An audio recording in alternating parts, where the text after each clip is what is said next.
iniciatives que estem portant endavant des de Diversitats. Diversitats és una iniciativa que impulsa el Vicerrector d'Igualtat, Diversitat i Sostenibilitat i treballem per...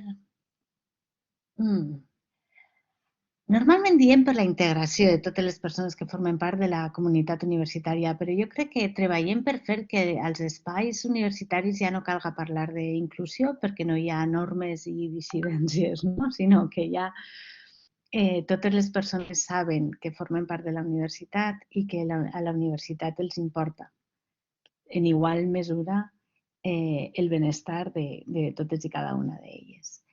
El cas és que estem treballant per intentar que aquesta universitat, que la Universitat de València, que és la nostra casa, que l'estimem, siga una casa d'acollida i de benvinguda per a totes i tots i que qualsevol persona que formi part de la universitat o vulgui formar part de la universitat sàpiga que així trobarà molta gent en moltes ganes de fer les coses bé, en moltes ganes de transformar les estructures que són injustes i en moltes ganes de millorar la qualitat de l'aprenentatge, la qualitat de vida de les persones que fem part de la universitat i també de fora. No? Volem educar el personal per a que continuï exercint una ciutadania crítica i una ciutadania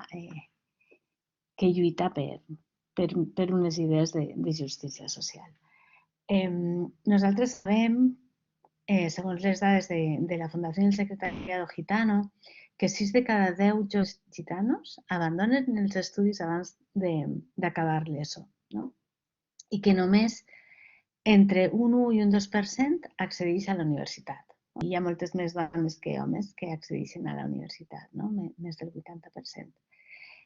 Això pensem que s'ha de canviar. Està molt bé que hi hagi més dones que homes, no és això el que volem canviar. El que volem canviar és que hi hagi només un 1% o un 2% de l'estudiantat que arriba, no? Fins als estudis, diguem, postobligatoris.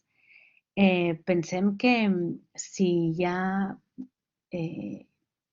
eixa quantitat de joves gitanos que pensen que la universitat no és per a ells, el problema no està en els joves gitanos que ho pensen, sinó també en la universitat que té que acollir-los i en els mecanismes o en les estructures que tenim, no? I els camins que les personetes pensen que estan oberts per a ells i per a no, i que estan tancats, no?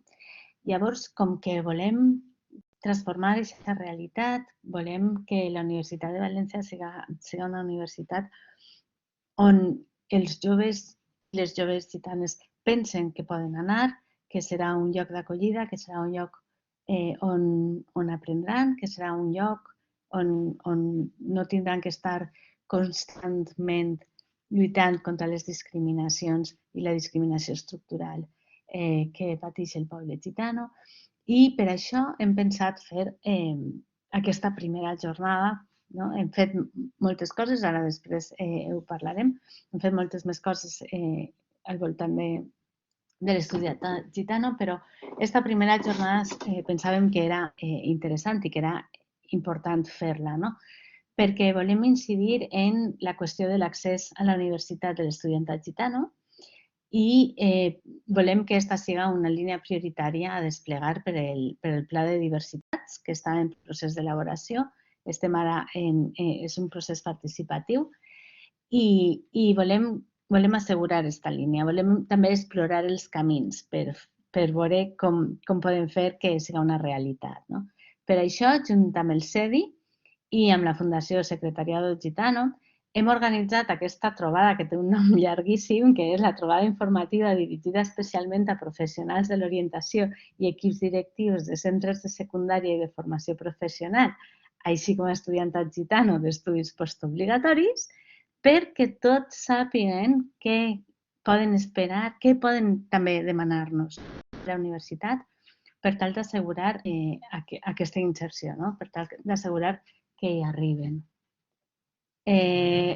La primera persona que intervendrà després de mi és Diana Berja, que és coordinadora d'un dels programes d'educació del Secretariado Gitano en València. Després intervendrà Mario González, que és tècnic d'intervenció en educació, també de la Fundació. En tercer lloc intervendrà Alicia Villar, que és la cap d'iniciatives de trajectòries acadèmiques de la Universitat de València, i tornarem a tancar amb una intervenció des de diversitats.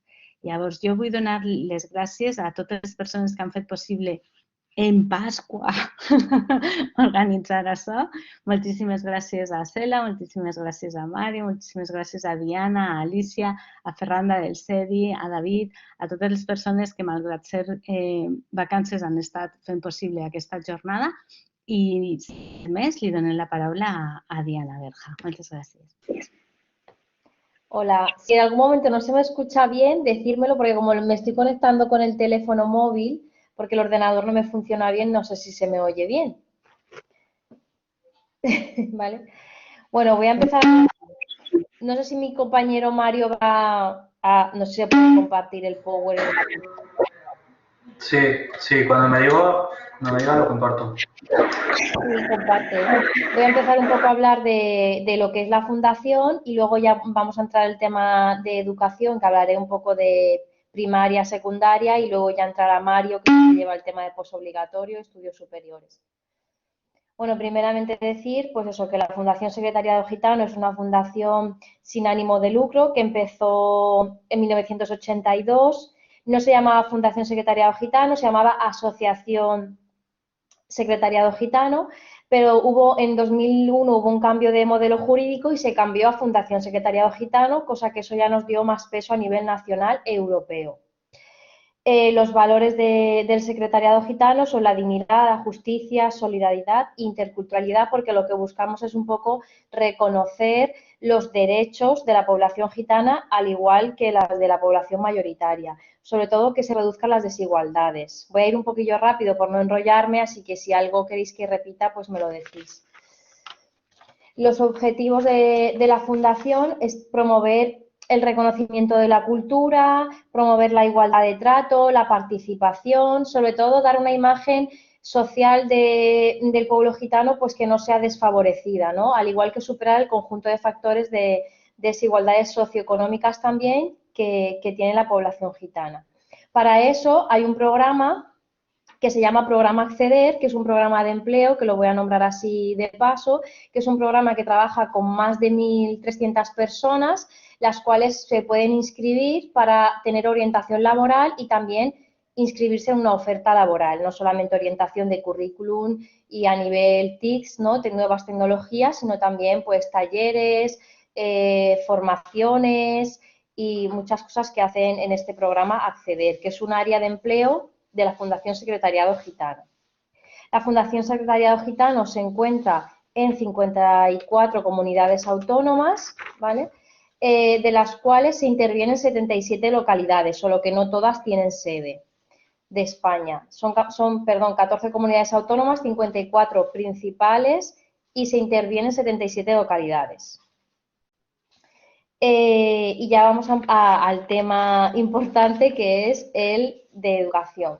En la Fundación Secretariado Gitano hay varios programas que trabajan en el ámbito de educación. Creo que es el peso más grande de la Fundación Secretariado Gitano, el tema educativo. Está el programa Cumpania, que es un programa que lleva solamente 1 año y medio y que trabaja igual que el Promociona y está subvencionado por la Generalitat Valenciana. Está Caixa Pro Infancia también, que trabaja igual que el Promociona, y luego está el Promociona, que es del cual vamos a hablar. El Promociona es el programa que lleva más de 10 años y que es exclusivamente de la Fundación Secretariado Gitano, ¿vale? Es un programa que trabaja con más de 49 localidades y tiene un resultado con este alumnado del 95%. Sí que es verdad pues que a lo largo del tiempo tiene pues más rendimiento.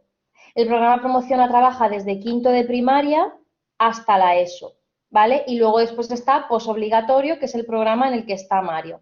La intervención que se hace en el Promociona es integral. Se trabaja con los centros educativos, se trabaja con las familias en talleres, en entrevistas individuales, en orientación también para las familias y se trabaja con el menor.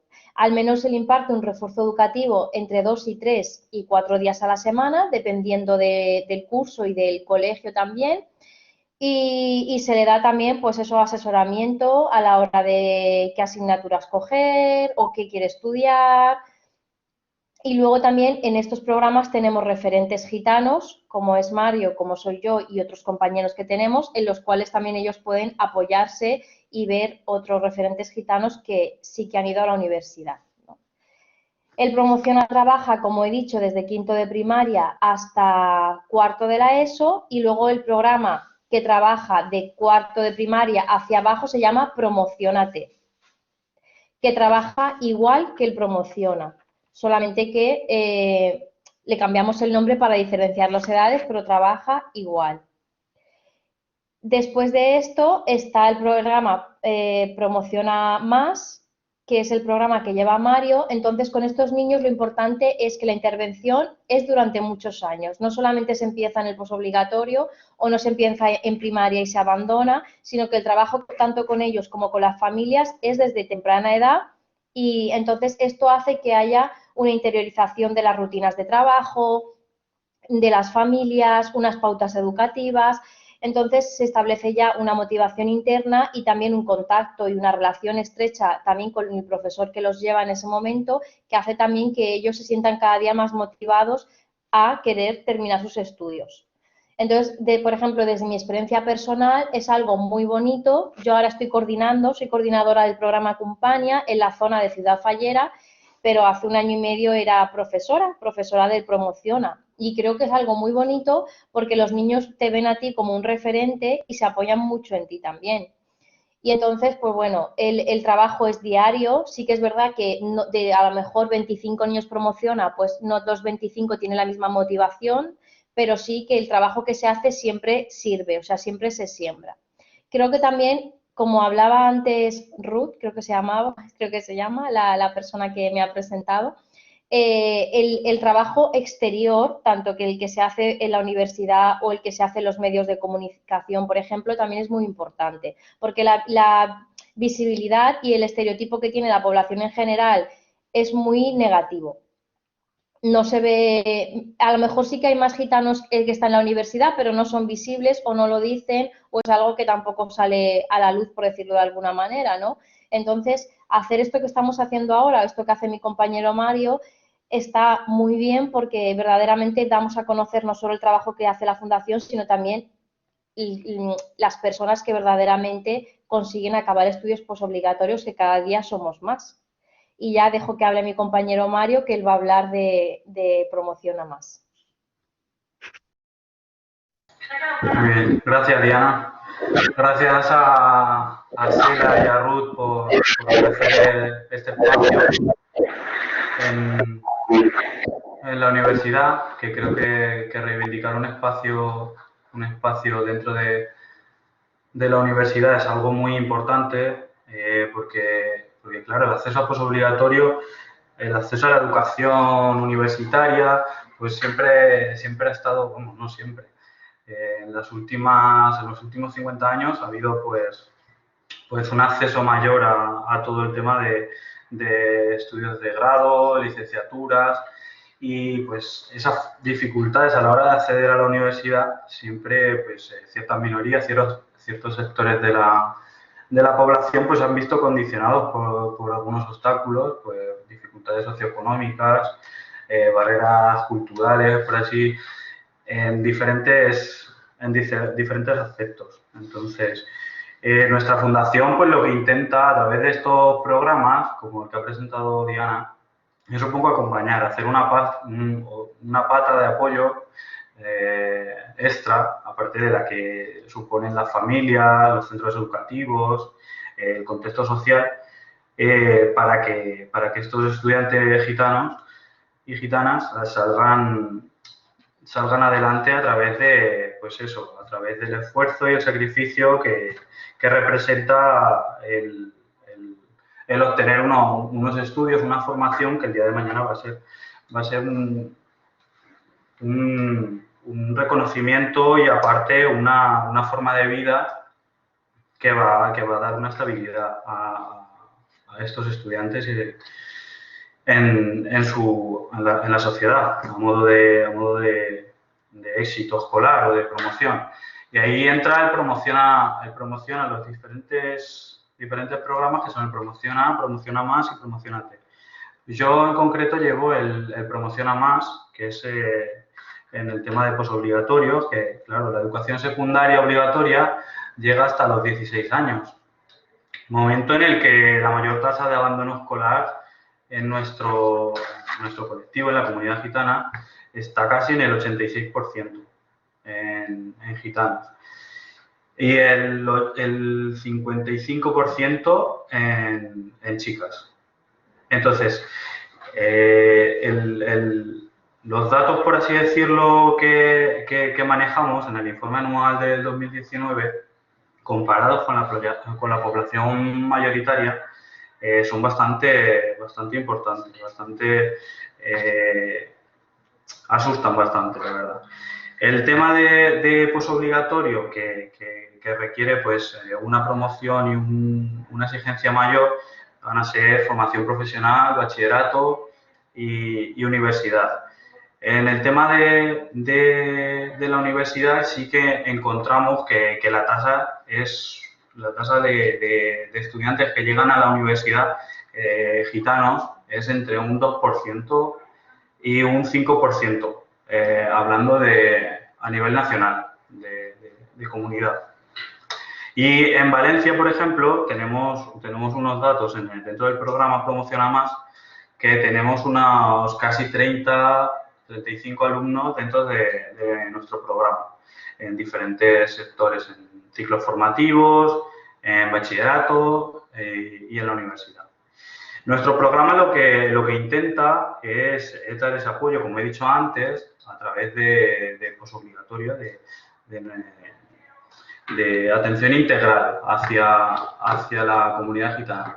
Dentro de este programa, como podéis ver, están dentro del informe anual que sacaron nuestros compañeros de la sede central de Madrid, encontramos a 246 alumnos y alumnas en estudios posobligatorios. Los objetivos principales de Promoción A Más, aparte ya de que encontramos estudiantes mucho más autónomos, no están en secundaria y en estudios que, por así decirlo, necesitan un apoyo, unas aulas de estudio donde encuentren un refuerzo y un seguimiento mucho más constante. En posobligatorio lo que vamos a intentar es hacer una atención y una orientación educativa que exija una independencia y una autonomía de estos estudiantes. En el tema por ejemplo, de becas, en el tema de apoyo a los itinerarios, por ejemplo, en idiomas, en apoyo psicológico, orientación hacia recursos educativos. Y todo pasa por ese intento de que el progreso de nuestro colectivo, de la comunidad gitana, entre dentro superando esas barreras que parece que no podemos superar pese a los años. El progreso y el acceso a la universidad siempre se ve un poco limitado por las barreras socioeconómicas, la falta de referentes educativos dentro de nuestros contextos familiares, los modelos de comportamiento. También hay unas barreras psicológicas a la hora de acceder a este tipo de estudios, a formaciones que no entran dentro de la secundaria obligatoria y de lo que no está, por así decirlo, dentro de nuestras consecuencias a largo plazo, que es algo que se fija mucho dentro de sectores en los que las barreras socioeconómicas son mucho más agresivas. Entonces, dentro de la fundación tenemos un programa de becas para estudiantes, para mujeres en concreto, que son las becas Luisas de Heredia. Para estudios de posgraduado. Se ha intentado desde la fundación que llegue a toda España a nivel nacional. esas becas al principio se ofrecieron dentro de Castilla y León y a partir del momento en el que se encuentran más estudiantes gitanos y gitanas, encontramos pues, la necesidad de apoyar a estudiantes en la consecución de ese acceso a la universidad y al postgraduado, a estudios de máster, a estudios de doctorado, que es algo a alcanzar y ojalá en próximas convocatorias podamos entrar en temas de becas de grado, de grado en la universidad o de grado superior o de ciclos formativos, que también es un itinerario formativo muy interesante que se está potenciando. Luego, aparte, nosotros atendemos becas de todo tipo, como pueden ser las del Ministerio, de Generalitat, becas de colaboración con entidades privadas como las que trabajamos en la Fundación, como son becas Noucin, Princesa de Girona, Pandora, distintas organizaciones con las que la Fundación tiene un historial de trabajo bastante importante. Y bueno, como última parte, dentro de las dificultades al acceso a la titulación y al acceso al posobligatorio, pues yo encontraría muchas veces, porque Diana y yo pertenecemos a la comunidad gitana y entendemos que nuestra situación pasa por muchos obstáculos y diferentes, porque la comunidad gitana es diversa. La comunidad gitana tiene una forma de identidad muy que no es fija, que no es estática, como todas las diversidades, como toda la diversidad cultural. El hecho de que nos encontremos en España, en diferentes provincias, que nuestro colectivo, la comunidad gitana, lleva más de 5 siglos en España, ha hecho, por así decirlo, adaptarse al contexto de la sociedad española de una forma muy diversa. Entonces, en el momento en el que encontramos esa diversidad, las dificultades a la hora del acceso a la educación, a un progreso real de nuestro colectivo, van a ser muy diferenciados. Entonces, nuestro trabajo pasa por poner el punto de inflexión en esa atención integral individualizada. Cada persona, cada estudiante que nosotros atendemos, por así decirlo, tiene unas necesidades específicas. Y creo que es muy importante nuestro trabajo de cara a visibilizar. Y si se orienta con este tipo de reuniones, hacia los centros educativos, para que pongan por así decirlo, un poco el ojo en diferencias hacia una diversidad, porque todos los estudiantes en los grupos pues tienen una necesidad específica. No es cuestión de fijarse específicamente en uno, sino entender la diversidad desde un entorno pues polivalente y que puede haber una atención mucho más individualizada a través de pues, una abstracción y una atención hacia el colectivo de una forma mucho más personal. Y con esto quiere decir que si esas dificultades, por así decirlo, para entender el acceso a posobligatorio, a estudios universitarios, pasan por entender a cada estudiante gitano y gitana, entendemos que el reconocimiento y la visibilización de este acceso a la universidad va a ser a través de puentes que se crean entre nuestro colectivo y la sociedad mayoritaria. Y estas personas que consiguen acceder a estos estudios universitarios van a ser modelos de comportamiento, van a ser referentes para su familia, para su contexto social, para su entorno del barrio, de la calle. En el momento en el que puedan realizarse, puedan encontrar, por así decirlo, su vocación, puedan encontrar su sitio, si se nos permite, por así decirlo, ese espacio dentro de la sociedad. Entonces, ese puente, por así decirlo, yo creo que se está consiguiendo y que poco a poco pues, van apareciendo estos referentes que a través de la Fundación pues, se reivindican y se visibilizan de una manera, pues eso, muy importante. Y nada, que yo me extiendo bastante y no quiero tampoco aburriros con estadísticas y con demás parafernalia. Habíamos preparado también un poco de publicidad con la última campaña de la Fundación, que es la de 2019, si no me equivoco, y esperamos que se cree un poco de debate entre los participantes y vamos a poner el vídeo, la campaña. Cuando quieras, Ela, sí, compártelo.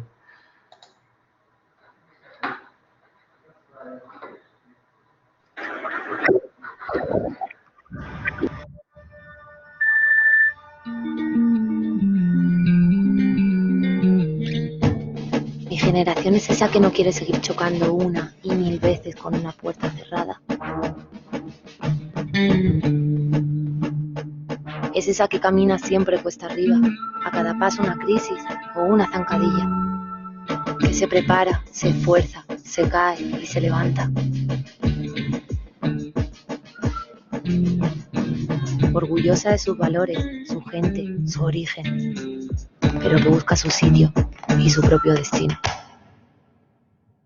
Con la igualdad por delante, no voy a gritar, pero tampoco a callarme. Que quiere trabajar, no me des peces, enséñame a pescar.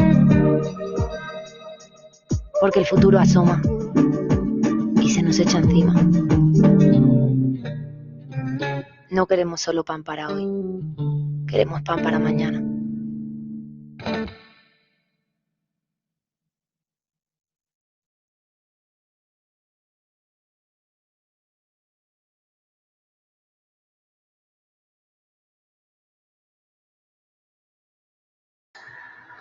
Bueno, pues, Sela, te cedo la palabra si quieres. Te toca a Alicia ahora, ¿no? Bueno, Alicia, perdón, Alicia, gracias sí. a los dos. Gracias a vosotras. Hola, sí, gracias Mario, gracias. Pensaba que anabas a posar el vídeo del pupitre. Es que yo lo pongo en clase este vídeo y entonces pues yo digo, este ya me lo sé, pero no, este nuevo no lo conocía.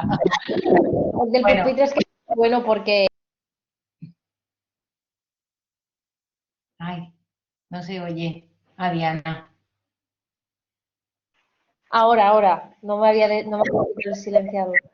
Que digo que el pupitre a mí me encanta porque cuando te sientas en el pupitre, que yo me he sentado, porque esta campaña se hizo del pupitre con los 10 años del Promociona, cuando te sientas verdaderamente notas la desigualdad, porque, por ejemplo, el respeto, que a lo mejor significa el apoyo, está mal, donde vas a dejar el boli tal no se mantiene, se va para abajo, la falta de oportunidades, tal, verdaderamente refleja muy bien la situación que vive la comunidad gitana en cuanto a la desigualdad de oportunidades. Pero bueno, ya me... Bueno, pues es un vídeo que yo pongo en clase y a ver si algún día me prestáis el pupitre ese y así lo podemos probar para la gente de Magisterio de Sociología. Y está en Madrid. Tendremos que hacer uno por aquí. Bueno, pues, Sela, ¿me compartís el Power? La presentación? Vale, gràcies. A veure, breument, una vesprada, gràcies, Alicia Villar Aguilé, soc professora de Sociologia i ara, des de no fa massa temps, cap iniciatives de trajectòries acadèmiques de la Universitat de València.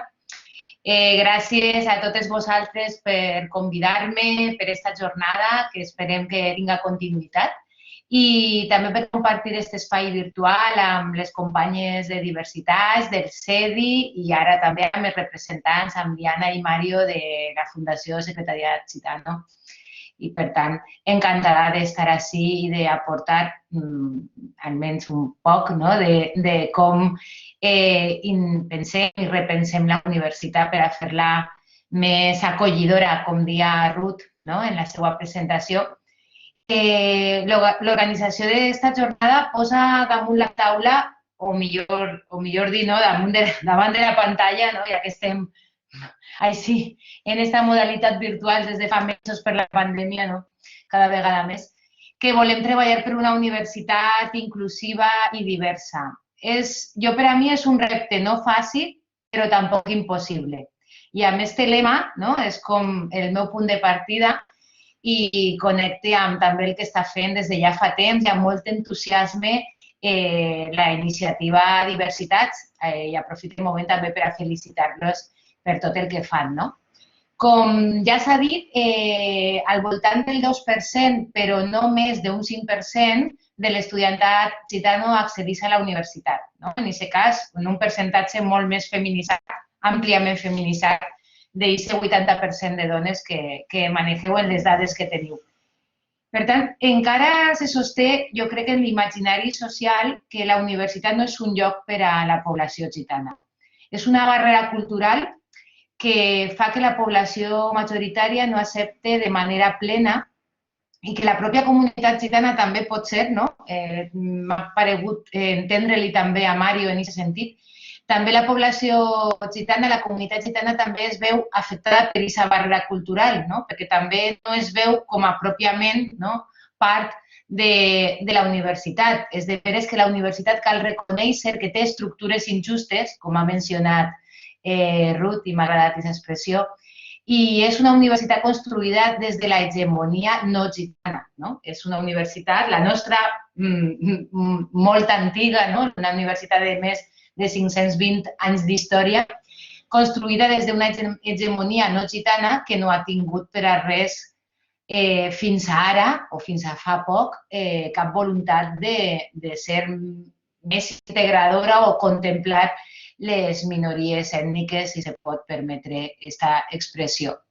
Per tant, em pareix molt suggerent l'intentar construir ponts culturals, com apuntava Mario en la seva presentació, i aquesta idea dels ponts culturals ens permeten intentar imaginar que pot ser aquest repte, puguem fer-lo possible.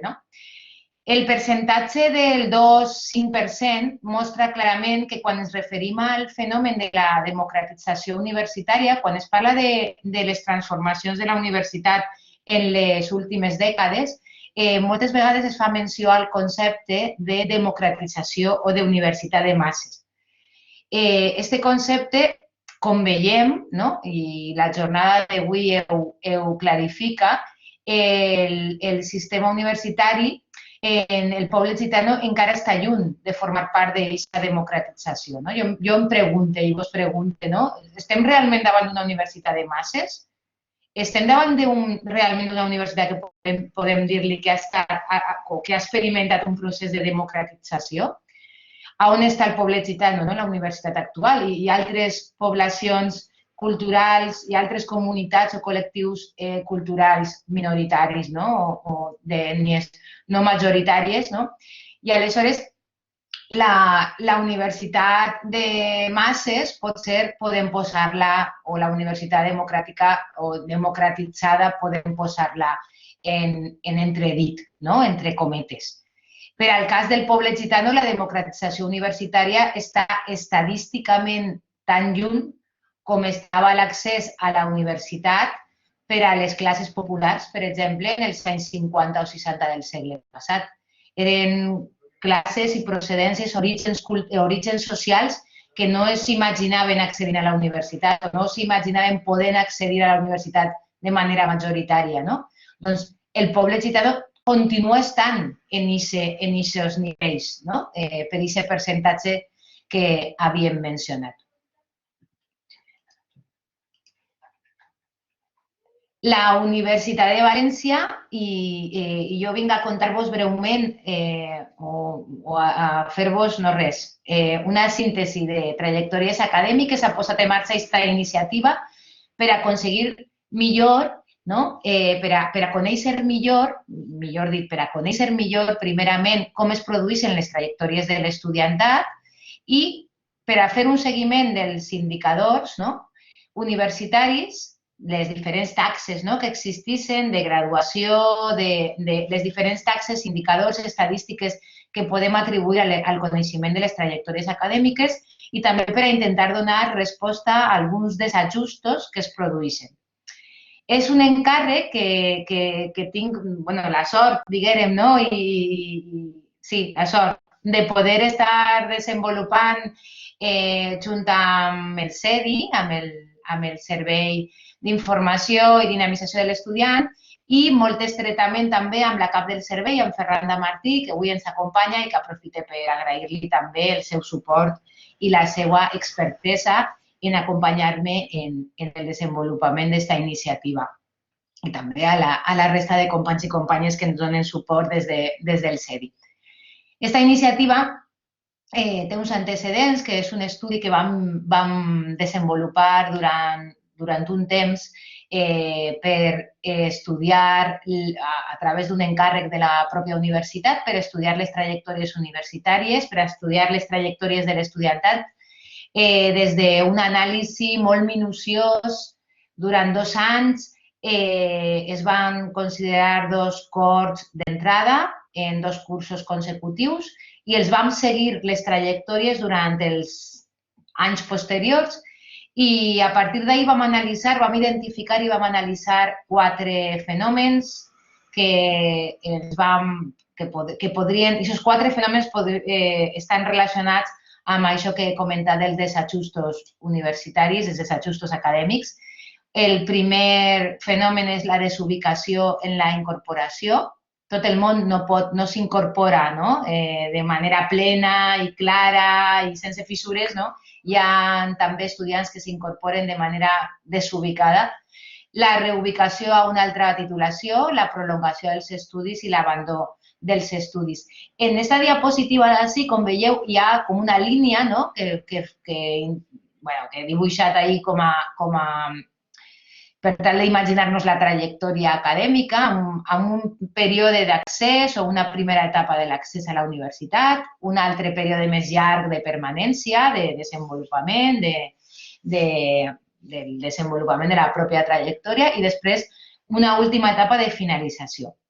Aquesta és una trajectòria molt lineal i molt uniforme, però en realitat a nosaltres, des de la iniciativa Trajectòries Acadèmiques, la uniformitat i la linealitat no és el nostre primer objectiu o l'objectiu més prioritari, perquè realment les trajectòries, la majoria d'elles, o una part d'elles, més que la majoria, una part d'elles es produeixen d'aquesta manera. Hi ha un accés a la universitat, però pot haver una ubicació o una desubicació, no acabes de trobar-te al lloc. Pot haver una reubicació en el sentit que pots decidir canviar-te de titulació, que no acabes de veure't encaixat en els estudis que has començat. Pot inclús donar-se l'abandó dels estudis.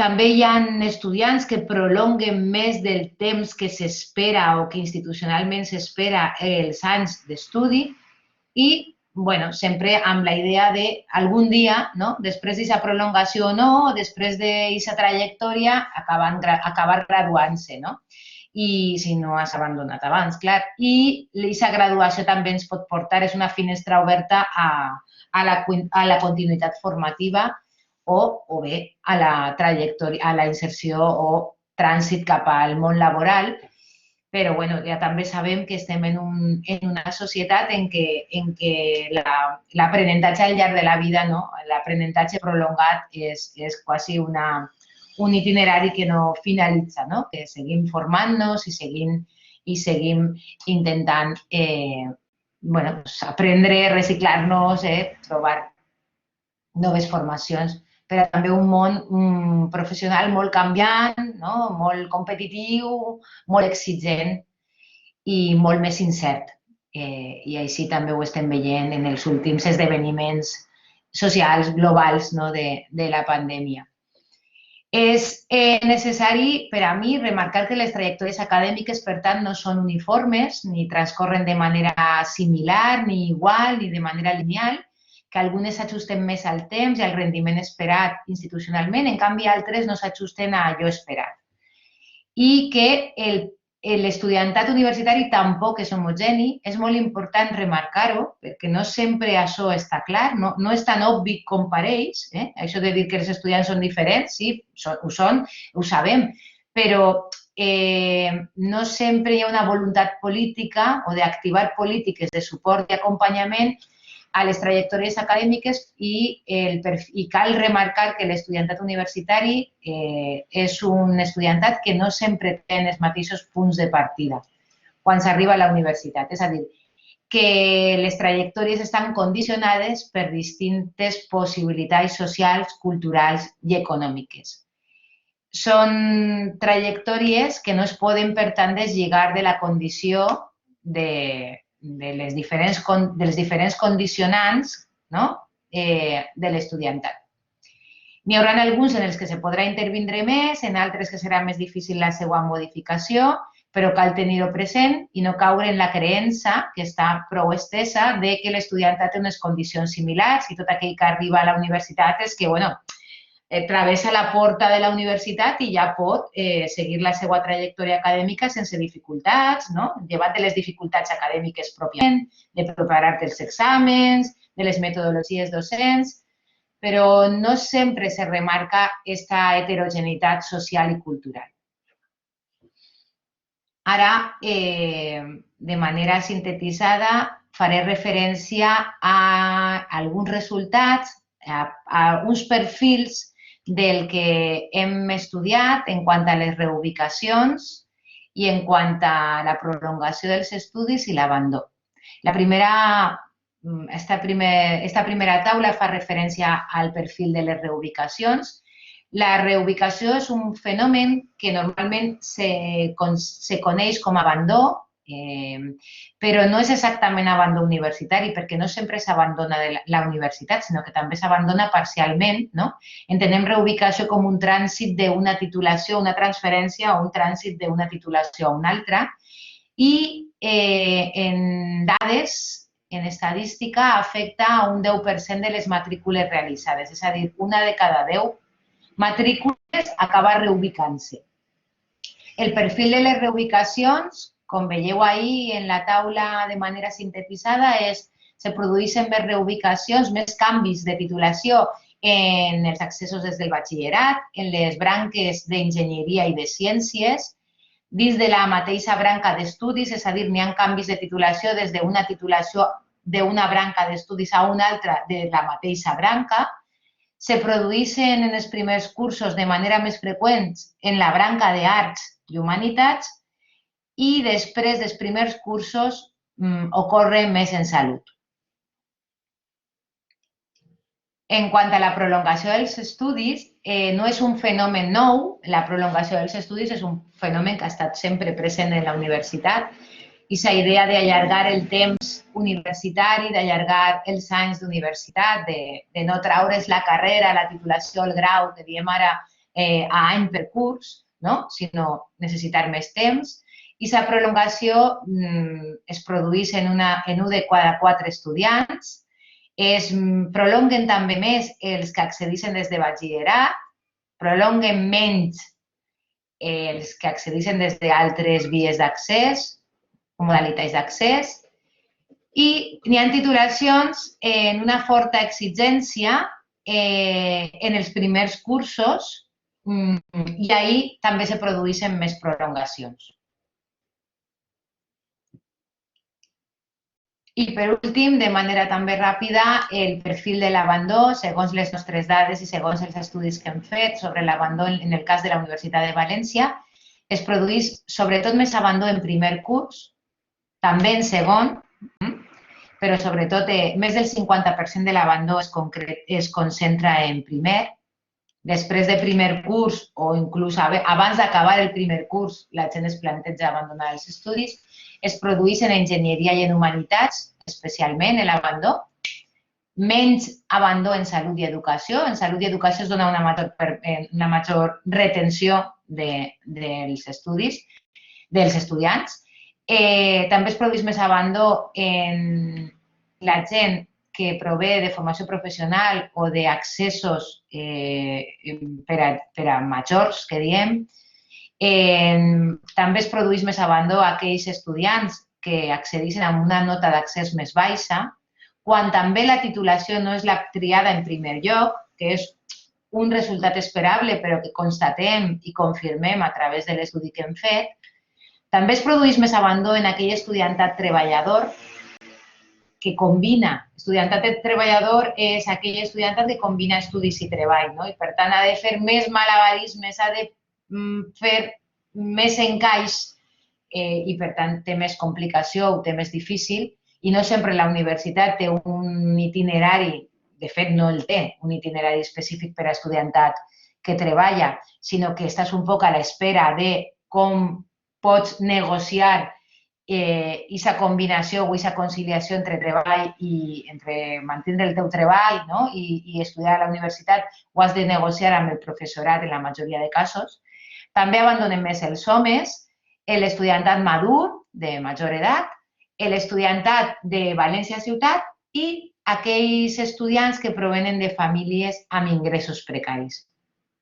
Aquesta vulnerabilitat social, aquesta precarització de les famílies que n'hi ha darrere d'aquest estudiantat també fa i condiciona que abandonen els estudis. Per tant, i ja finalitzant, és molt necessari, pense i supose que totes les persones que estem avui així compartint aquest espai, és molt necessari incorporar l'atenció a la diversitat cultural en les trajectòries acadèmiques per tal de poder també tindre més dades i més informació d'aquests fenòmens que acabo jo de mencionar, de les reubicacions, de la prolongació dels estudis, de l'abandó, també per a conèixer millor com es produeix o com no es produeix l'accés a la universitat.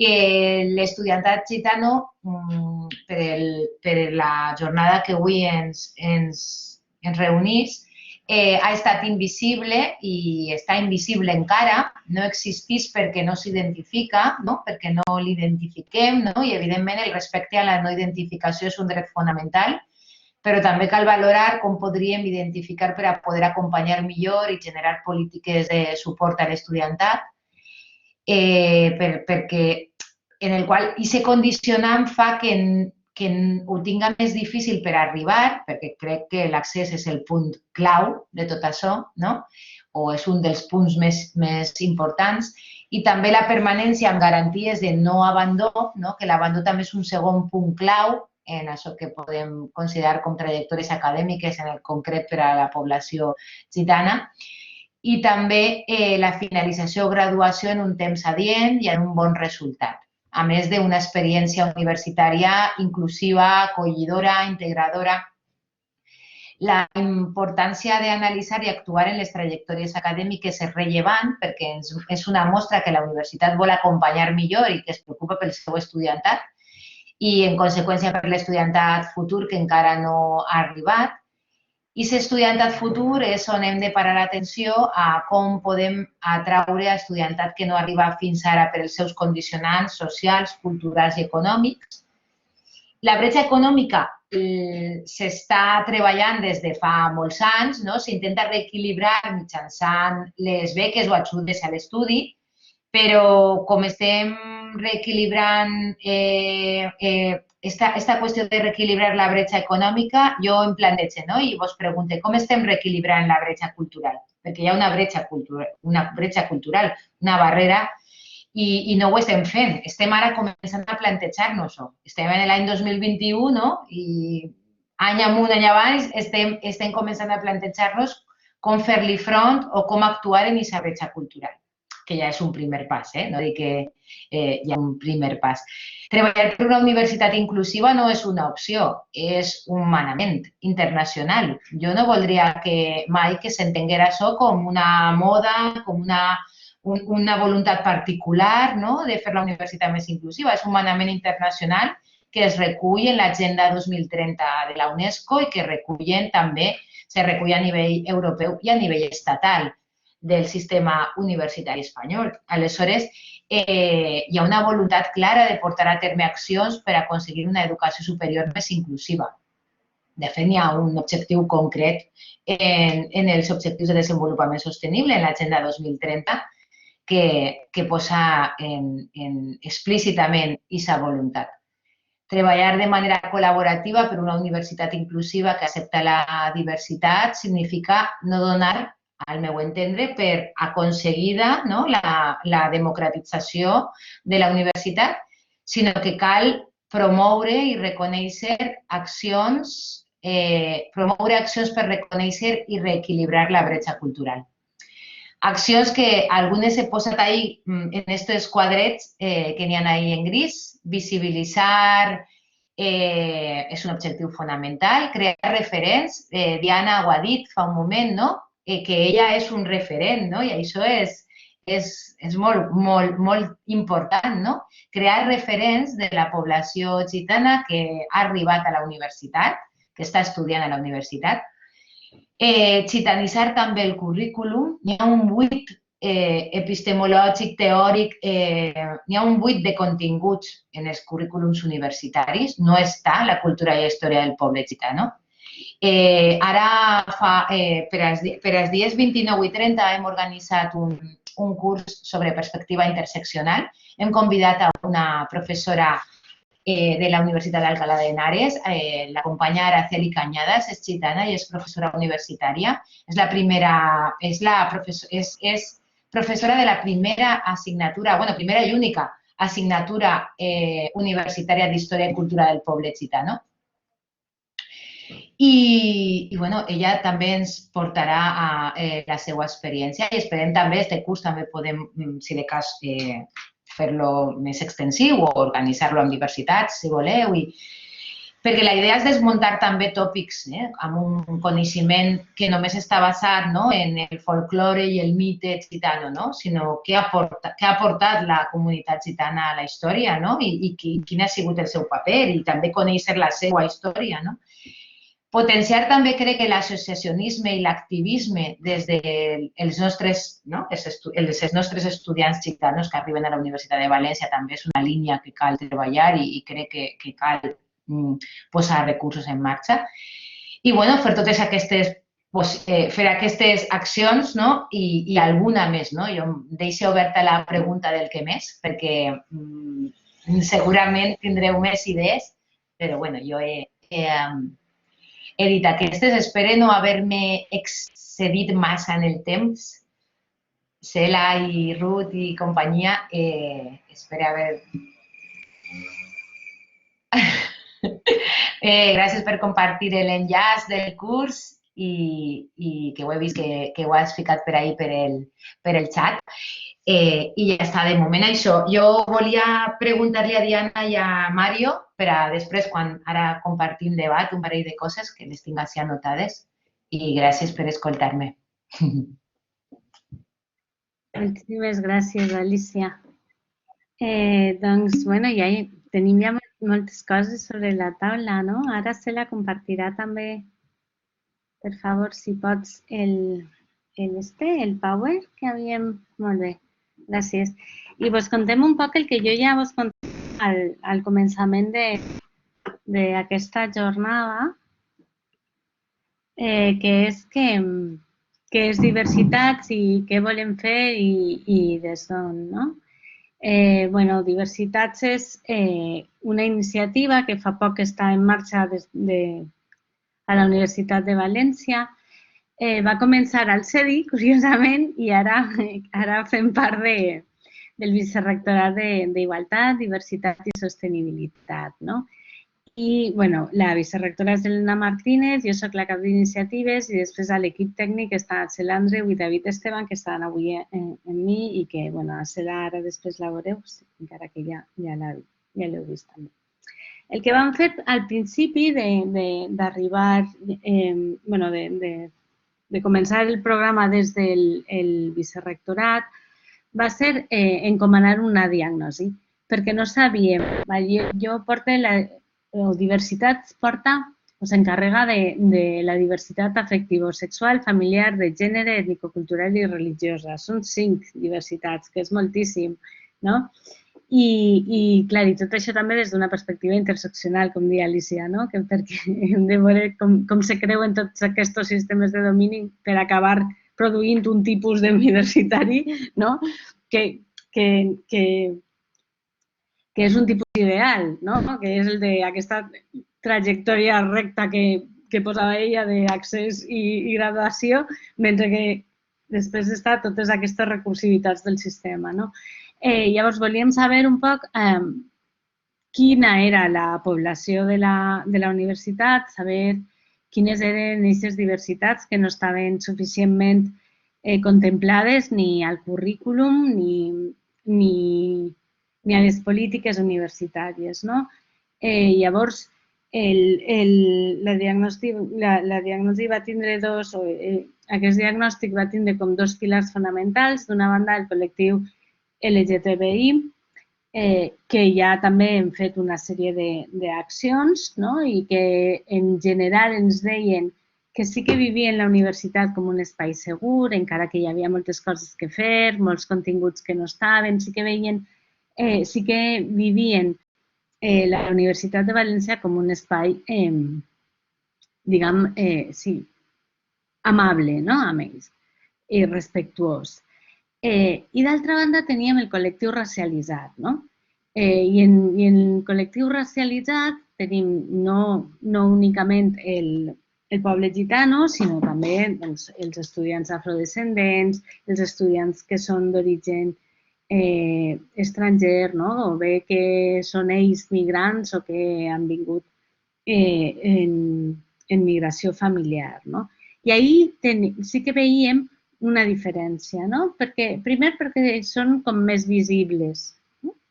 Per dir-ho així, no? Alguns, no? I molts sí que deien que aquests rasgos, que els seus rasgos fenotípics sí que els veien com un problema, no?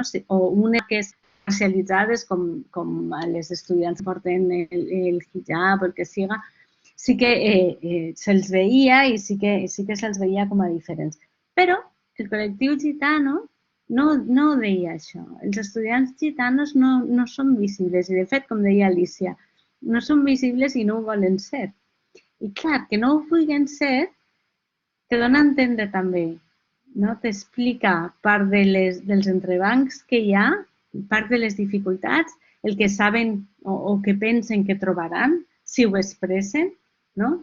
El rebuig que això implica quan tu has d'ocultar-te i, òbviament, jo respecte que vulguin dir o no, que diguin el que sigui, però el fet de no voler-ho dir és significatiu, no? I això també és un dels entrebancs, jo penso, per a aquesta igualtat, per a que se senten realment com que és una casa seva. Esta foto és molt xula, és d'un dels actes que vam fer, però ara després se la ho contarà molt ràpidament. Llavors, una vegada teníem com el diagnòstic, vam dir que necessitàvem treballar en 3 línies generals, no? Per dir-ho així. D'una banda, volem fer polítiques d'igualtat i de reconeixement que tinguin a veure, sobretot, amb la formació i la sensibilització, no? Jo, quan penso en el poble gitano, se m'ocorren moltes qüestions de formació i de sensibilització, molts cursos, si voleu, moltes sessions de formació que ens calen tant al professorat com al PAS com a l'estudiantat en general, no? Jo crec que cal una formació antiracista i anticolonialista general per a tots i que cobrisca, diguem-ne, tots els col·lectius racialitzats, no? Que siga una formació clara contra els estereotips i que incorpore aquesta diversitat de continguts, de referents, etc. Crec que cal també una formació en interculturalitat, perquè cal fer una lluita activa contra el racisme en les aules i des de les aules i a la investigació, no? Però també cal formació sobre el poble gitano i amb el poble gitano, no? el que assenyalava ara Alicia, no? Aquesta idea de gitanitzar la universitat i de que realment hi hagi un intercanvi i que aprenguem totes i totes de tots, no? Una segona línia de treball tenia que ser les polítiques antidiscriminatòries, no? Ahí tenim que lluitar contra les barreres estructurals, contra les dificultats que tenim, no? Contra les dificultats que ja hem identificat i contra les dificultats que encara no hem identificat. Crec que hem de fer encara molt de treball per identificar quines són aquestes barreres. A mi no m'agrada pensar que hi ha portes tancades, no? Com deia el vídeo, no pot ser que se topen en una porta tancada. No, la porta de la universitat no pot estar tancada i llavors cal veure si ho està o si es percep com que està. No?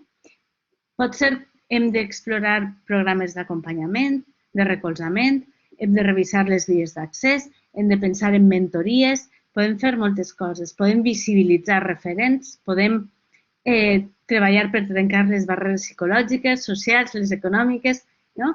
Nosaltres ara hem fet un grup una sèrie, un programa de visibilitzacions, de visibilitat.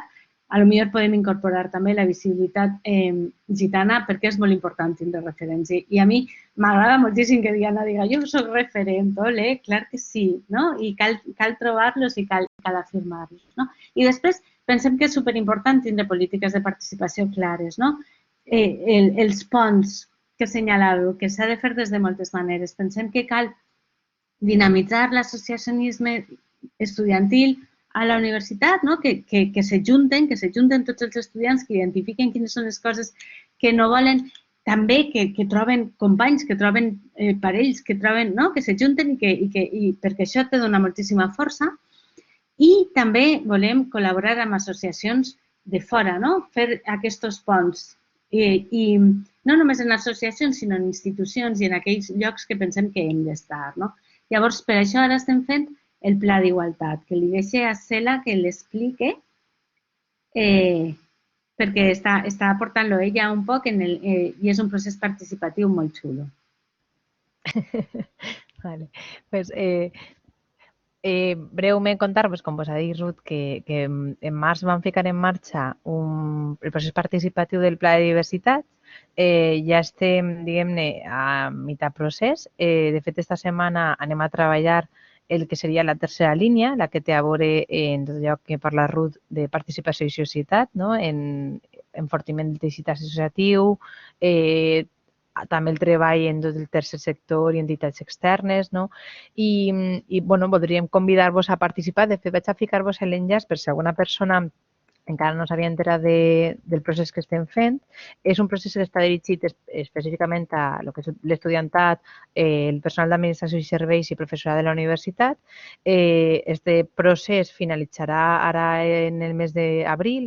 La darrera sessió és sobre la quarta línia, que no està entre les diferents àrees de treball que identifica Ruth, perquè aquesta línia el que és una línia interseccional, el que pretén és treballar tot allò que té a veure amb la coordinació i la transversalitat del pla, tant als diferents serveis com als continguts. No? I en aquesta línia, sobretot, hem convidat els membres de la Comissió de Diversitats que van posar en marxa l'any passat i la comissió és l'òrgan encarregat, diguem-ne, de supervisar el desenvolupament del pla i el que impulsarà les polítiques dins del que és la universitat. Aleshores, en aquesta sessió especialment participaran els membres de la comissió, que de fet n'hi ha persones, com és el cas de la cap de servei del CEDI, que forma part d'aquesta comissió, i també delegats i delegades de la rectora que considerem que és molt important que estiguen per tot allò que té a veure, entre altres, en el tema de l'accés. Breument perquè pugueu, si no ho coneixíeu, que sapigueu que el que és el procés d'elaboració, el que és la fase participativa de sessions participatives acabarà en abril, però després d'aquesta fase vindrà una fase d'exposició pública en la que presentarem, diguem-ne, un esborrany del pla, de les accions que s'han proposat per les diferents línies, i obrirem un termini per a que la gent que no ha pogut participar o que potser vol dir alguna cosa, fas al·legacions i esmenes. Això serà al llarg del mes d'abril i esperem ja en juny-juliol ja tindré redactat el pla, poder fer una jornada de devolució i bueno, va aprovar-ho i negociar en Consell de Govern, que és el protocol que segueix. Este és un poc el moment en què estem, perquè, com us deia Ruth, som un servei que, bueno, som una iniciativa de servei. La idea és, tot i que en aquest temps que portem implementant el projecte, que ja són vora 4 anys, estem acompanyant l'estudiantat. Com vos ensenyava Ruth abans, aquesta és una de les activitats que hem fet. Bueno, això és de les primeres activitats que hem fet. Quan farem la diagnosi, farem també un conversatori sobre els reptes del poble gitano a l'àmbit universitari, entre altres moltes de les qüestions que heu tractat, del tema de el que deia Ruth, el tema tot allò que té a veure amb la invisibilitat i tot allò que té a veure amb l'estereotip, com a exemples de conductes pejoratives, no? De absentisme escolar, sempre, això és el que relaten, no? Molts dels estudiants en que s'hem entrevistat i que a mi també participar en aquesta trobada relataven, no? I aleshores, en aquell primer moment vam fer un conversatori un poc per conèixer quines eren els problemes, no? I els obstacles en què se trobaven, sobretot l'estudiantat gitano. També hem fet altres tipus d'activitats més de tipus sociocultural, hem fet algun taller, també en el marc de Benvinguda, que és el programa de Benvinguda que s'ofereix a l'estudiantat de primer curs, que organitza el CEDI i nosaltres enclavat ahí com una mena de programa específic en temes de diversitat. I bueno, aquesta és, diguem-ne, la tercera o quarta activitat que podem fer en aquest sentit per treballar temes d'accés, i volíem fer-ho també de la mà en una entitat Confederació Secretariado Gitano, que treballa molt especialment el tema de tot allò que té a veure en el reforç educatiu als centres de secundària i sobretot en estudiants gitanos universitaris com és Mario i Nathanael, amb qui s'hem reunit, no? Per veure de buscar aliances, no? I treballar tot allò del treball en xarxa que parlem i que volem reforçar. Una de les coses que també volem fer i que vos ha comentat Ruth és reforçar tot allò que té a veure amb l'associacionisme, sobretot els col·lectius antiracistes, no? Perquè a la universitat en tenim 3 col·lectius LGTBI molt potents que fan un munt de coses i que, bueno, que està molt guai, però en la part de diversitat cultural no n'hi ha res, no? I pensem que hi ha molt que fer, i la idea també d'esta trobada no era convidar estudiants gitanos que hem tingut contacte, sobretot en temps de pandèmia, no? Hem fet ahir tot un treball de la gent que tenim localitzada per alguna entitat o perquè han participat en el diagnòstic o perquè han participat en alguna activitat, no? Els hem com oferit una atenció, un acompanyament, sobretot informació de cara a recursos que s'oferien, no? Perquè no se quedaren fora i s'enteraren, no?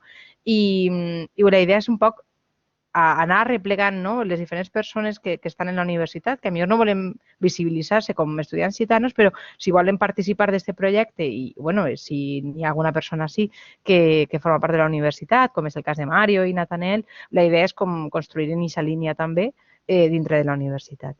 I bueno, no sé, crec que he dit així com coses un poc barrejades, però en principi crec que està clar el que estem fent, no? Que esperem poder aprovar el pla en breu i a partir d'ahí construir. I sí que vos animaria, si teniu alguna pregunta per a Ruth o teniu alguna pregunta per a qualsevol de les persones que han participat, podeu fer gastar el xat o a millor demanar la paraula perquè som encara poqueta gent i en parlem. ¿Vale? I per la meva part ja me callo. Ruth, si vols dir alguna cosa més, jo així no tanque. No, ja està, perfecte. Jo crec que es tracta de conversar, no? El poc temps que queda i obrim un torn de paraules o de comentaris entre els ponents i la gent que ha estat seguint-nos també. Gràcies. Molt bé. Jo sé que Alicia ha dit que tenia alguna pregunta. Jo en tinc també, així que com Alicia ho ha dit antes, si t'animes, Alicia, a llançar-te la pregunta. River. A veure, no, espereu. A veure, done pas a Ferranda, si voleu, que ha llançat ahir per el xat. Molt bé. Vols No, parlar, Ferranda, perquè ha escrit, però si voldries intervindre. No cal. Crec que el que vos volia està formulat en aquesta pregunta que he posat, si ho considereu oportú, convenient, interessant, curs a curs, fer aquest seguiment d'aquest percentatge, d'aquestes xifres que tant crec que ha sigut Mario com després Alicia ens han donat sobre aquest percentatge tan baix de estudiants de la comunitat gitana que accedeixen a la nostra universitat. Jo, al respecte, tinc més un dubte que no. Evidentment, clar que seria interessant disposar de dades, però no sé fins a quin punt podem arreplegar-les, perquè per qüestions de recopilació de dades ètnico-culturals no sé si podríem tindre dades a aquest nivell. De tota manera, és que és el que relatava Alicia. Alicia deia el perfil de l'abandó, treballador o barreres socioeconòmiques, com bé deia Mario, l'estudiantat gitano en la universitat té aquesta realitat, no? Al final seria interessant conèixer, però jo no sé si fins a quin punt se podria. Igual Ruth sí que pot aportar més en aquesta línia, però jo crec que no podem arreplegar dades tant per perfil ètnic, vull dir. No, jo crec que no podem, però al final, o sigui, quantitativament no podem, qualitativament podem fer el que vulguem, no? Alicia, tu què penses? Que al final també pots fer un seguiment, no?, d'un grup, pots fer, a lo millor, sí, pots identificar un grup, el que jo dia, no? Podem a lo millor explorar programes de mentoria o d'acompanyament o de seguiment que a altres universitats i a altres països se'n fan, no?, per saber un poc quines són eixos entrebancs, eixes trajectòries, eixes... No? Jo crec. Sí, n'hi ha una qüestió de privacitat o de protecció de dades, millor dit, que hem de cuidar molt, no? Jo és que precisament la meva gran pregunta era això. La meva gran pregunta per a Mario, per a Diana, per a tu mateixa, per a mi mateixa, no? Per a tots, era com fem una recollida de dades fiable que ens servisca per a conèixer millor, el mateix que com podem fer una recollida de dades, com podem perfilar, com podem fer seguiment longitudinal de trajectòries, com podem anar a aquest detall sense posar-nos en una contradicció pròpia, ètica, en una contradicció investigadora ètica o d'estudi, ahir caure en aquest mare magnum i, a més, inclús traspassar el respecte o el dany a la persona, no? Evidentment, n'hi ha que ser molt cuidadosos en això, però si no tenim identificades a les persones, tampoc podem activar a lo millor un determinat tipus de polítiques en aquest sentit. Qualitativament podem fer-ho, quantitativament difícil. I de representació ja estadística, ja en un nivell més ampli, impossible. Però, bueno, per a mi era la gran pregunta. I com ho veien en aquest sentit, ja que tenim així a Mario i tenim a Diana, que són referents, en aquest sentit, com ho veuen ells? Jo vull prendre l'oportunitat de preguntar-los a ella y a él. Bueno, gracias Alicia por tu trabajo.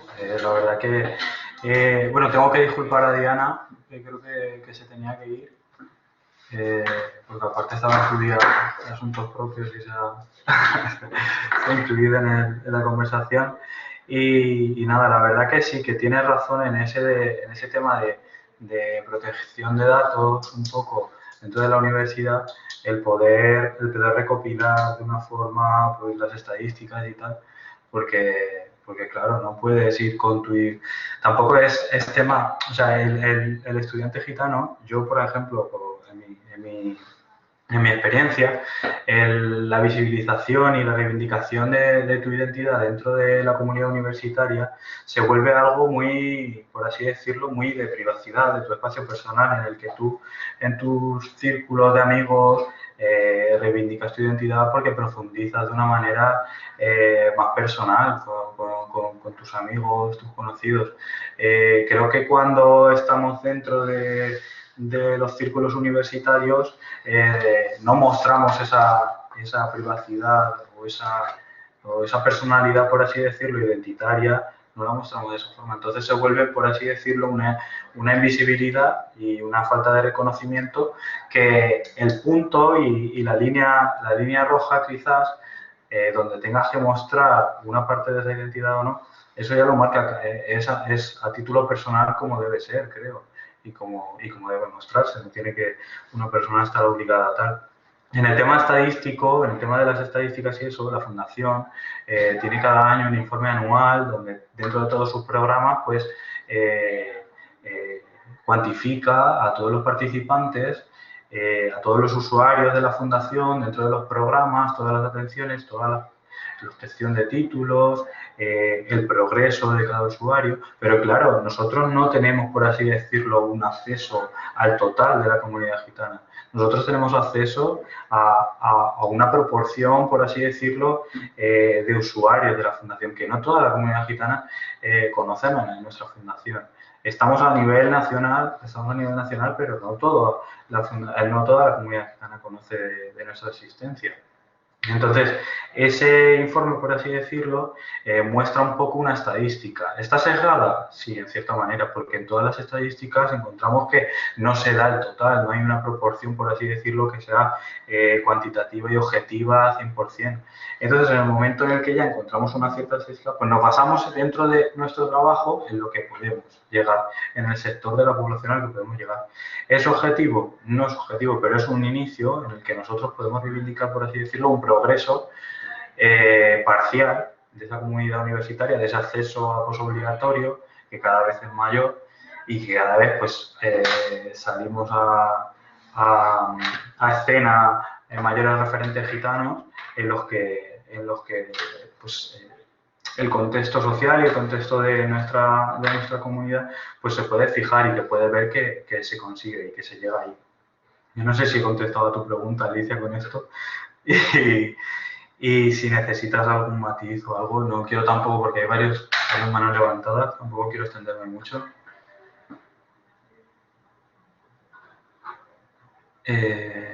No sé si han puesto el orden de... Vaig jo. Què tal? Soc María Josep Cascán, també soc profe ¿qué tal? ¿Qué tal, Mario? Un placer, gracias por invitarme. Bueno, yo soy solo para... Igualmente. Soy profe de Sociologia associada junto a Alicia també, dono Sociologia d'Educació i volia compartir una reflexió i ara no sé si tinc la pantalla, espera que no s'ha enganxat. A acceptar. No em deixa posar la pantalla, no és que no vulgui, no sé com. Espera, és que te tindré que... Ara sí. Ara igual, ara sí, d'acord. Una reflexió i una pregunta. La reflexió és clar, ara jo estic donant les classes que dono són les dues a Magisteri, una segon curs per a futurs profes d'infantil i altra el màster que es fa per a futurs profes de secundària, primària. I jo crec que aquesta reflexió ve un poc, sempre faig la pregunta, Mario vindrà a fer-nos una xerrada d'ací unes setmanes al màster de secundària, sobretot jo ho havia pensat perquè sí que sabia que era un moment on cau molt, on hi ha molt d'abandó i aquesta transició des de secundària més endavant i que era important que els futurs profes de secundària sapigueren que existís aquesta situació. I ja m'ha passat 2 voltes de preguntar en classe si coneixien el secretariat gitano i no m'alça ningú la mà, Mario, això te volia jo també comentar. I després preguntava el mateix per a l'AMDA i sempre n'hi ha com 3-4 que sí que l'alcen. O sigui que un punt que vingues a favor perquè jo crec que el pas està ahí en fer poquet a poquet el camí. Però aquesta reflexió va en el sentit que crec que sobretot en magisteri estos són estudiants que a futur seran futurs profes de gent gitana, en primari, en infantil, en primària i en secundària. I per a mi jo crec que ahí és un poc on incidir, en els cursos sobretot que parlàveu per al professorat, jo crec que és molt important tindre alguna cosa sobre diversitat en general i especialment la gitana. Jo crec que en magisteri era una reflexió que m'estava fent mentre escoltava les intervencions. I la meva pregunta va referida en les transicions que puguen haver de secundària tant a FP com a universitat. No sé si Alicia té algun comentari o Mario també, si es noten diferències i si hi ha alguna cosa que puguem aprendre de FP i un poquet aplicar-ho a la universitat. No sé si té molt de sentit la pregunta, però aquestes transicions com ocorren i si hi ha algun aprenentatge que es pugui fer. Tenia una altra pregunta que era què pot fer la universitat a part de donar beques, què fer més estructuralment, però crec que això ja també han anat eixint diversos comentaris, com gitanitzar el currículum, etc. I ho deixo ahí perquè crec que ja s'ha anat comentant. Moltes gràcies.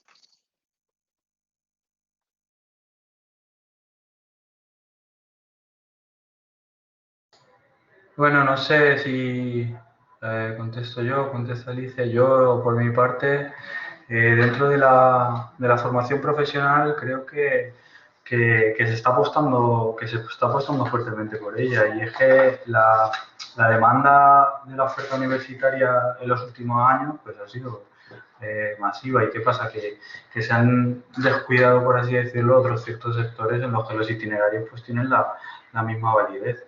La formación profesional creo que es súper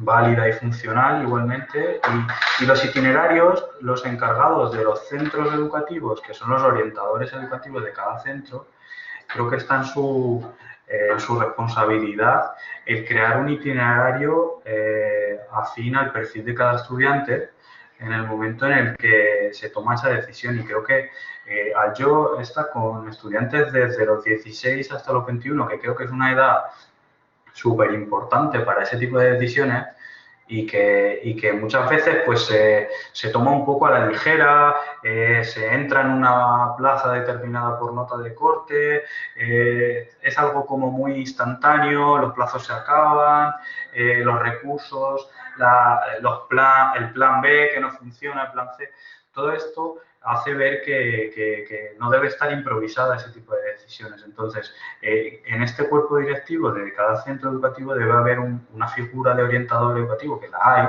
y que soy consciente de que en cada centro educativo, en los institutos, la hay, y luego aparte en instituciones como la nuestra, como fundación, nosotros tenemos, por así decirlo, una formación dentro de la orientación educativa, la pedagogía, la psicología, donde entran unos perfiles psicológicos, unos perfiles profesionales determinados que debemos encontrar esa vocación, esa inspiración que el estudiante encuentra en el sector profesional en el que puede entrar. Yo creo que la transición desde el bachillerato hacia las FPs, o desde cuarto de la ESO hacia las FPs, está, por así decirlo, todavía en pañales. O sea, es una situación en la que, por ejemplo, en Alemania, la dual, que es algo que se elige desde muy temprano, desde los 10, 11 años, está súper bien construida. Pero ¿qué pasa? Que es un itinerario muy forzado en los que a los 10 años tienen esa consecuencia de que tienen que elegir a los 10, 11 años. Entonces es como mucho más, por así decirlo, una decisión que les va a traer unas ciertas consecuencias. Nos transportamos otra vez a España y, claro, a los 14, 15 años el chaval, el estudiante, ya ha encontrado, por así decirlo, y si no lo ha encontrado, pues transición hacia el bachillerato o transición hacia un título equivalente, como puede ser el grado medio, dentro de un contexto profesional que le pueda valer. Luego tiene la posibilidad de acceder a un grado superior y profesionalizarse en un sector. Existen los cambios de rama, como bien ha dicho Alicia, siempre hay, como por así decirlo, una reubicación dentro de los diferentes sectores de la universidad y dentro de las carreras troncales, las carreras de la misma rama, que hay, por así decirlo, un desfase ahí entre diferentes en sanidad, en humanidades, para afinar un poco la perspectiva, pero yo creo que al final se convierte en una decisión personal que no debe estar influenciada por todo, por así decirlo, su entorno, sino que nosotros debemos empatizar y situarnos, permanecer, o sea, no situarnos, sino permanecer ahí y ofrecerles las herramientas y los recursos a los estudiantes y todas las opciones, el abanico de opciones, porque nosotros, por ejemplo, tenemos estudiantes que van a pasar de segundo bachillerato a la universidad y nosotros le ofrecemos la vía de la universidad, la movilidad geográfica, le damos a ver todos los planes de estudios, le ofrecemos la posibilidad de entrar en un grado superior, que no existe la nota de corte. Intentamos también buscar financiación para la universidad privada, porque sabemos que eso es una dificultad muy grande. Pero ¿qué pasa? Que la universidad privada no exige una nota de corte, tal, y tenemos que tenerla también dentro del itinerario. Pero claro, ahí ya debemos encontrar financiación, porque como sabemos, la universidad privada tiene unos costes determinados y bueno, y yo creo que esa transición hay que buscarla desde un apoyo integral, desde una búsqueda de itinerarios en la que se pueda englobar todas las posibilidades. Y no sé si, Cas, he contestado un poco a tu pregunta. Esperemos que sí, si no, pues ya hablaremos allí en Instagram. Sí, perfectamente. Si no, hablamos más en directo. Gracias. Alicia, no sé si vols dir alguna cosa o si li donem ja la paraula a Ernest. Donem la paraula, si voleu, jo saludar a Cas, agrair-li la intervenció, companya, i companya més de Sociologia de l'Educació, més companya. I aleshores, ella se troba en l'aula, el que jo em trobo ja des de fa molts anys, perquè ja fa anys que dono Sociologia de l'Educació en Magisteri, que hem de reforçar moltíssim la qüestió de la diversitat cultural en magisteri, perquè efectivament és gent, no que s'està formant en una possible... Vull dir, en què després va a tindre a xiquets i a xiquetes d'aquesta diversitat gitana, de població gitana, d'altres diversitats, i no pot estranyar-se, no pot veure-li això estrany. Potser altres professionals que estem formant no m'agradaria, però en el cas de magisteri és prioritari. I també el que hem comentat també, ser més valentes, arriscar en que la universitat faci una aposta també per la formació del propi professorat universitari. Vull dir que cal molt. Si ja ho portem dient en temes de confeminisme, en temes de diversitat, LGTBI, en aquestes qüestions en el mateix nivell també. Molt bé, moltes gràcies. Ernest, té la paraula, per favor. Vam dir que estaríem una hora, són les 6:30. S'hem passat ja mitja hora del que havíem dit i no vull tallar a ningú, però que siguin conscients, no?, de que el temps passa. Ernest, quan pugues. Gràcies.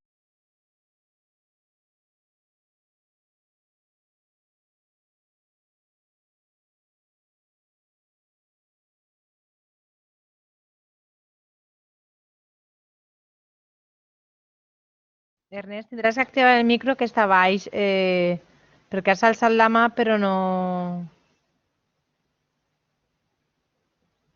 Que tampoc no sé si era un error o no. De tota manera, si n'hi haguera alguna altra intervenció, podeu ficar-ho per el chat. Sí, Ernest me ha escrito también por privado, pero no me ha vuelto a contestar. No sé si es que se ha quedado colgada su sesión o qué.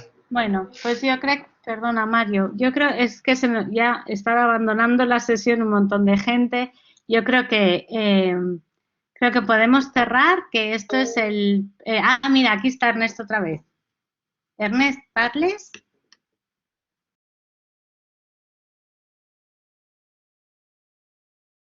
Jo crec que deu ser un error, perquè alça la mà i no activa el micro. Entonces igual no le funciona. Pots fer la pregunta per el chat si vols, Ernest. Si no, Ruth, pues sí, jo crec que tanquem perquè... Sí, yo creo que es hora, ¿no? Yo creo que, a ver, esto era así como vamos a empezar a andar y a darnos ganitas de seguir caminando, no? I jo crec que això ho hem fet, que hem dit cadascú el que fa i el que espera, tots els reptes que tenim davant, totes les possibilitats de col·laboració conjunta, totes les coses que volem fer, que podem fer i que ens agradaria fer, no?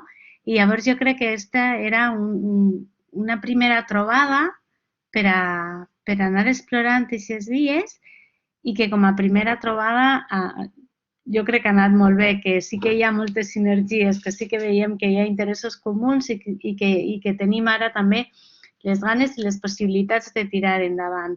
Llavors, jo estic contenta de que finalment s'hagi pogut fer, que la pandèmia té coses horribles, però jo crec que de repente poder fer així, no?, online, una cosa, debatre, trobar-nos, i té aquest punt també de facilitar trobades que d'altra manera no en tindríem, no? Llavors, jo vos anime a participar en el procés que estem, en el procés participatiu del pla de diversitats, per veure quines d'aquestes accions que hem pensat ara de sobte poden aparèixer ja d'entrada i quines accions podem pensar, no? Perquè és un moment per a...